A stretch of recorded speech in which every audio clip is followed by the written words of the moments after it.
Okay, let's do our stop from 100 here. Let's see what the brake and tyre package is like. Oh, that felt really strong from where I'm sitting. G'day, I'm Paul. So I'm going to confuse you a little bit. In this day and age, stuff doesn't get cheaper, but it has just gotten cheaper, and GWM has just launched a new version of the Haval Jolion Hybrid, which is what this is here. Confusingly, the non-hybrid looks the same, but it's the hybrid version that looks different and has different proportions as well. It's basically wider and taller, but the same length and on the same wheelbase, but with a smaller boot than the previous one. So a little bit confusing, but I'll explain what's going on a little bit later on. It's $1,000 cheaper than where it was, so it's around that $35,000 mark drive away now, which is incredible value for money for a hybrid SUV in this day and age, especially when you look at some of the other cars in this segment like Corolla Cross hybrids that are just so expensive compared to this. So today we're going to do a detailed review of this, so if you do want to skip ahead to other parts of the review, you can use the time codes that are on the screen, or if you're on YouTube, you can scroll down and use the chapters below. Let's talk about the design. So I mentioned before the dimensions have changed slightly, and they've gone for a much sportier look as well.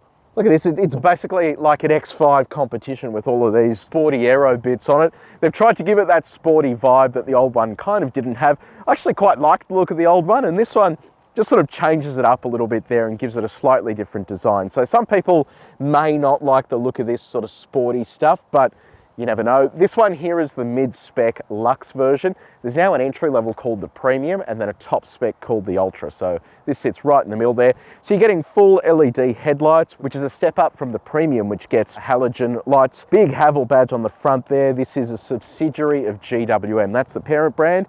Then you've got Haval, and then this is the Jolion. That's how that works. A bit of chrome there on that grille. Around the side here, you've got yourself a set of 18-inch alloy wheels with a machined finish on the outside there. 55 profile rubber, so it should mean that it rides nicely. One of the biggest issues we've had with these Chinese market cars in Australia is that they don't really have a great deal of body control. So we'll test it out soon when we go for a drive on the ride and handling track with our sine waves, which is where we test all of that out. You have wheel arch cladding here on the side, even though this is front wheel drive, but it sort of gives it that sort of off-road sporty kind of vibe. You've got privacy glass, black door handles. Look at the spoiler. It has a spoiler. Very impressive. Shark fin aerial up the top there, full LED tail lights, GWM quite prominent there on the rear, HEV for hybrid electric vehicle, and then over here you have Jolion Pro. Now this is actually called the Rabbit in China, and it is different to the non-hybrid Jolion, which is why they've gone with a different sort of vibe here in Australia. And the less boot space that you're getting actually comes from this sleeker design at the rear that cuts off a little bit. The sort of regular non-hybrid Jolion kind of goes down a bit like that. So it eats into your boot space a little bit. Run through that in just a sec. Then you've got reflectors here on the side and more of those aero bits there as well. Now let me know what you reckon in the comments section below. Do you reckon it was the right move going for the sportier looking design here, or should they have stuck with the old one? I'm keen for your feedback. Let me know down there. So we are inside the Jolion. I will mention that even though the outside is different, the inside is pretty much the exact same, but I'll run you through it anyway. So this is what the key looks like. You've got a panic button up the top there that sounds the horn if you push and hold, a lock button, a boot button, and then an unlock button, and then Haval on the back there. This is a proximity sensing key, so you can leave that in your pocket. You're going to push button start just here. So a throwback to the price, right? $35,000 drive away. Look at what you're getting in here. Like, you just have to step back only a little bit to think that $30,000 really didn't get you much when it came to a family-sized SUV. And while this is on the smaller side, you can buy this and run a family in it, like it is that type of vehicle. And just look at all this sort of technology that you're getting for that kind of price. It is sort of pretty impressive in my opinion.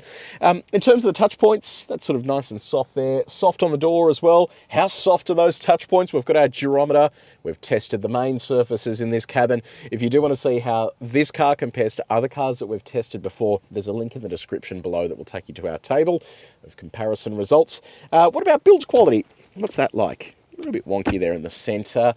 Do you own a Haval? What's it been like longer term? I'm curious to know what these things are like. And this is what the door slam sounds like. Now let's talk infotainment. So you've got a 12.3-inch display, sits atop the dashboard. Pretty much all new cars have this kind of setup these days. And it's all pretty straightforward in terms of the way that it works as well. On the audio front, you have AM and FM radio. There is no digital radio in here, unfortunately. It's one of those things that strangely, I don't know, sometimes they have it, sometimes they don't, but it would be a useful addition given that digital radio is so much clearer, especially if you're in the CBD in Melbourne trying to listen to AM radio with the tram lines. It just sounds all wonky and weird. So anyway, you also have the ability to load images and video as well to watch on this screen, which I think is kind of a useful feature. You've also got a 6-speaker sound system. Sound system's okay, nothing sort of too crazy. You've got shortcut menus down the bottom here, so you can basically swipe up and down to access those.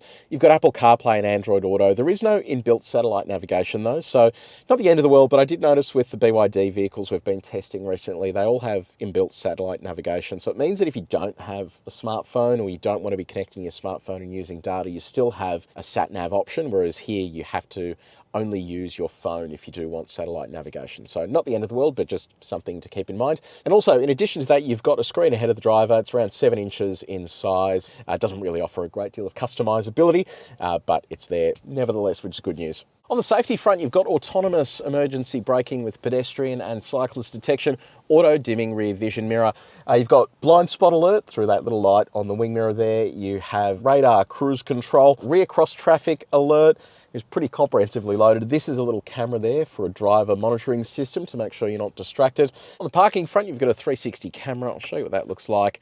So the quality of that actually seems pretty decent. You've got a million different angles you can pick from there on a 3D view, but it's actually not too bad. You've actually got a lot of angles there to pick from, but yeah, that's all cool. And then off to the side here as well, you've got different settings you can choose. You can add or remove those grid lines. And those grid lines relate to where your steering's going. So if you're turning in, your car will basically follow those lines on the steering. It just makes it easier to park.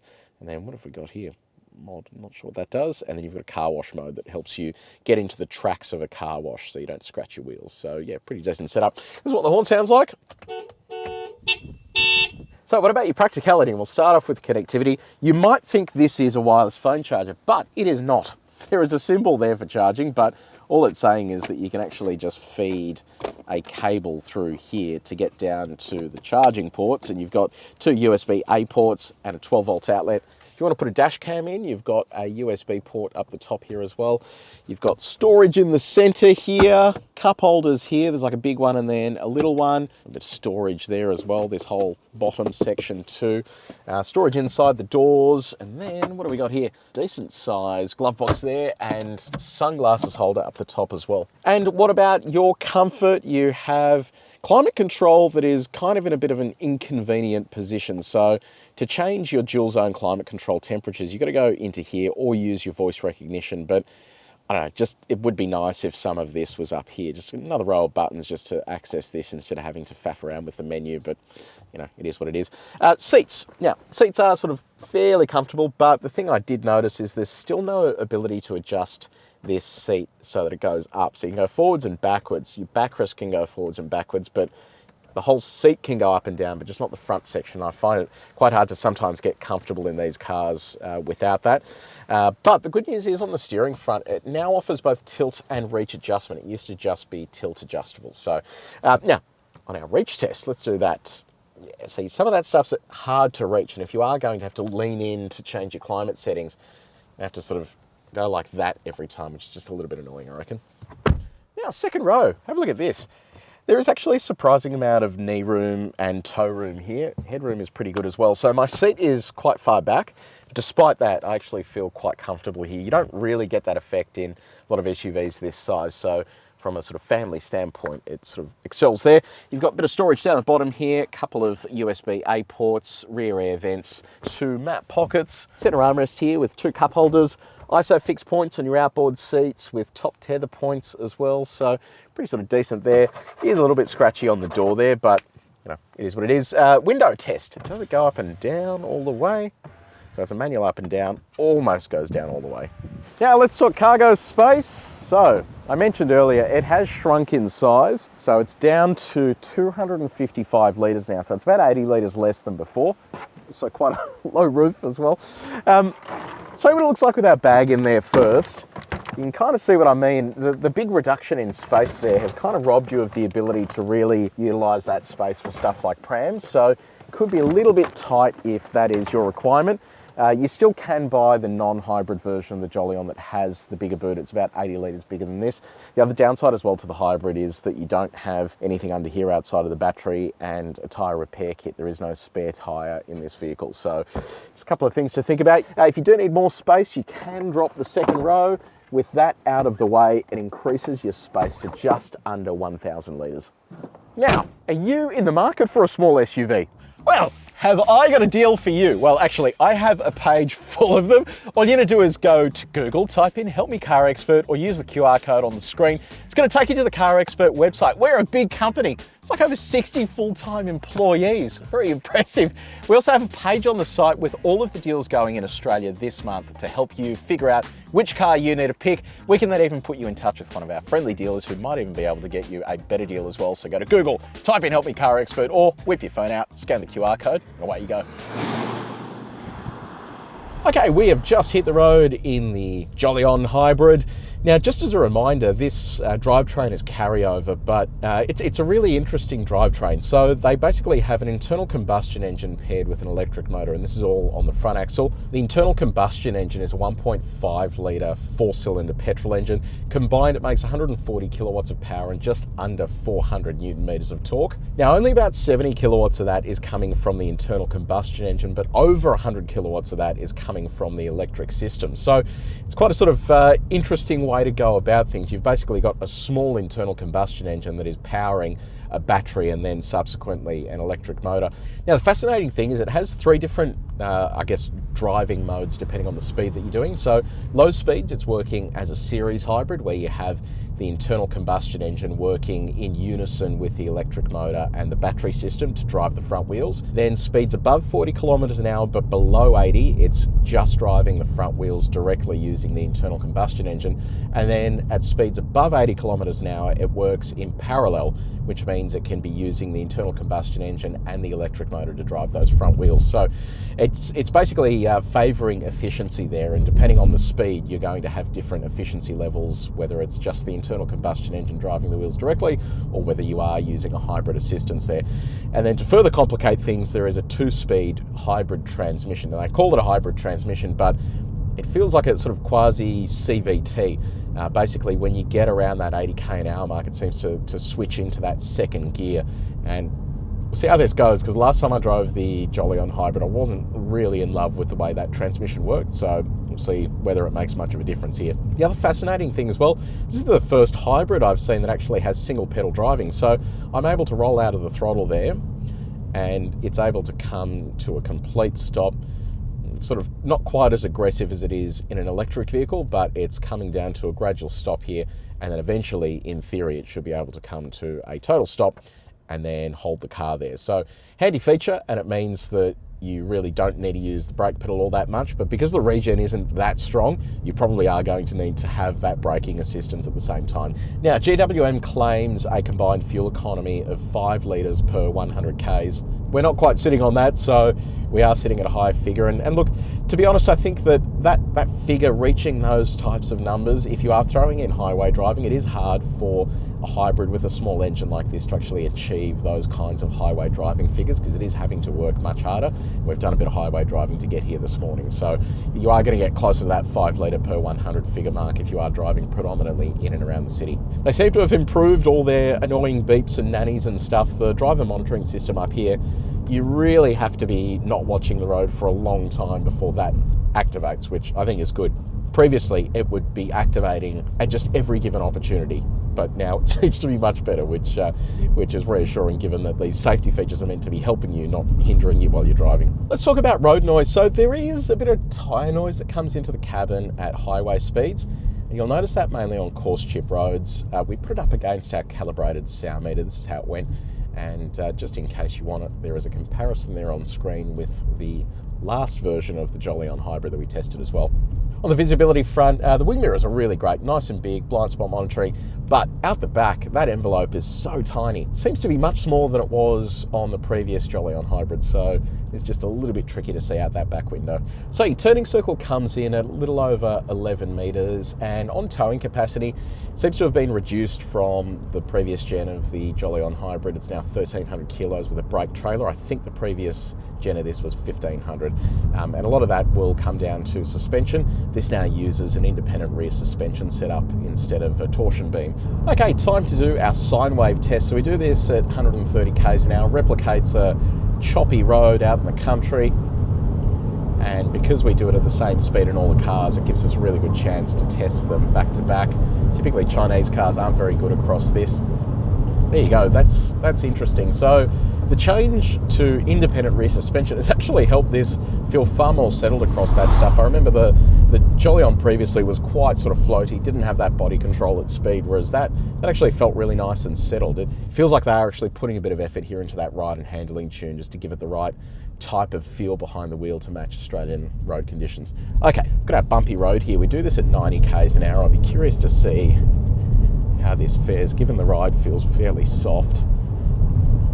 It's actually doing a great job over this. It's very comfortable. Big profile on those tyres helps. Here's our condensed sine wave. So even on this, it's quite comfortable. Yeah, look, they've actually done a decent job with that. It doesn't feel like the car's having to work all that hard, and even over this really poor quality road, it is feeling quite comfortable. Now let's talk drive modes. So you're going to access them by swiping from the left. It's a bit bizarre. And then you've got normal, economy, sport, and snowfield. Let's pop it into sport. Okay, there's the driver monitor. That's so weird. That's when that red bar comes up, the screen flickers, which I don't think is meant to happen, but anyway. We test all cars back to back in the same way to see how they handle when they are pushed to their limits.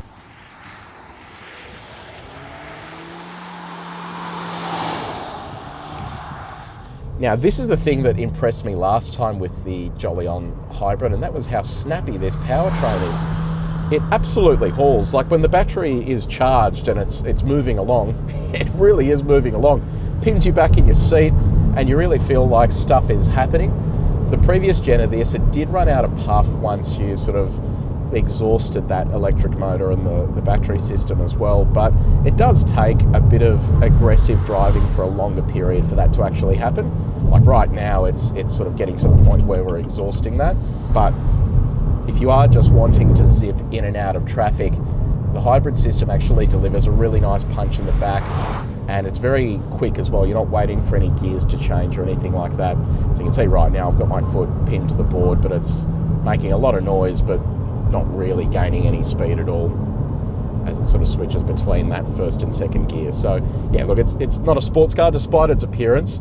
It's got a fair bit of body roll there, and it's not really overly sporty, and I don't expect it to be, but if you're going to be adding stuff like those aero elements and really sort of making it sporty, they probably should have just worked a little bit on the sportiness application as well. You know what's just actually struck me there while I've been sort of playing around with this, changing drive modes and stuff? I don't think they've actually converted this properly to right-hand drive, because all the menus are on the left, which is like the furthest away for you to reach. And then for you to access that shortcut menu, you actually have to swipe from the left. Previous GWMs I've driven, you swipe from the right, because that's the most logical thing you would do if that's where you're sitting and operating the car. So yeah, maybe this software is a little outdated, because that screen flickering stuff is kind of weird as well. You'll notice there, when it goes into its power mode, the screen just completely flickers, and that's not just the GoPro being weird, it's the screen just having a weird sort of meltdown. So this may be using a pre-production version of the software for this car, because none of this sort of seems like it's in its final state just yet.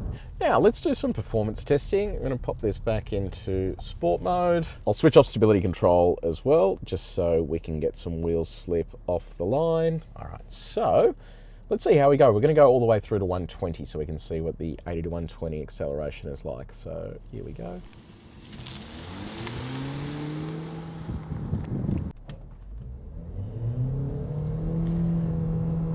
Feels nice and strong off the line there, so there's 100. Waiting for it to get its second gear. There's 120. Yeah, I really don't understand this 2-speed system, because when it goes to get that second gear, it just loses all of its momentum, which is the last thing you want if you're overtaking or doing something like that at higher speed. 0 to 100, 9.12 seconds, so that's pretty good. 80 to 120, 6.81. So you can see there, once it gets closer to that 100k an hour mark and it's trying to grab its next gear, that's where it slightly falls apart for it. So if it could in some way actually just have a single gear, it would probably make it a little bit better there. But anyway, let's do our stop from 100 here. Let's see what the brake and tyre package is like. Alrighty. So there's 100 there. Oh, that felt really strong from where I'm sitting. Let's have a little look. 100 to 0, 2.83 seconds, 39.97 meters. So it snuck in just under 40 meters there. Actually felt really strong in terms of its stopping performance there. So I was pretty impressed with that. If you do want to see how this compares to other cars that we've tested before in terms of those numbers, look at the link in the description below. Now, how fast does it go in reverse? Here we go. Making a lot of noise. All right, there's 36 kilometers an hour. So the Jolion Hybrid, what do we reckon? Look, I think just from a design perspective, I don't know if they're potentially excluding some buyers. Some buyers may not like the sporty elements of that design. Maybe people don't care, I'm not sure. Just an observation I was sort of making as I was following this around and sort of looking at it. But anyway, outside of that, the drivetrain is actually pretty good. Once you sort of do get up at it, it runs out of puff pretty quickly, but I think most people are going to be driving that in and around the city. And from that point of view, it's efficient, it's punchy, it does all that sort of stuff. Heaps of room inside, all the latest technology. Really is just hard to fault when it comes to the price that you're paying for it. So let me know in the comments section below, do you think this is too sporty looking? Would you still buy it, or do you love the sportiness of it? Let me know what you reckon. If you did enjoy this video, please make sure you like it, you share it with your mates, and if you haven't done so already, subscribe to our channel. But until next time, take it easy.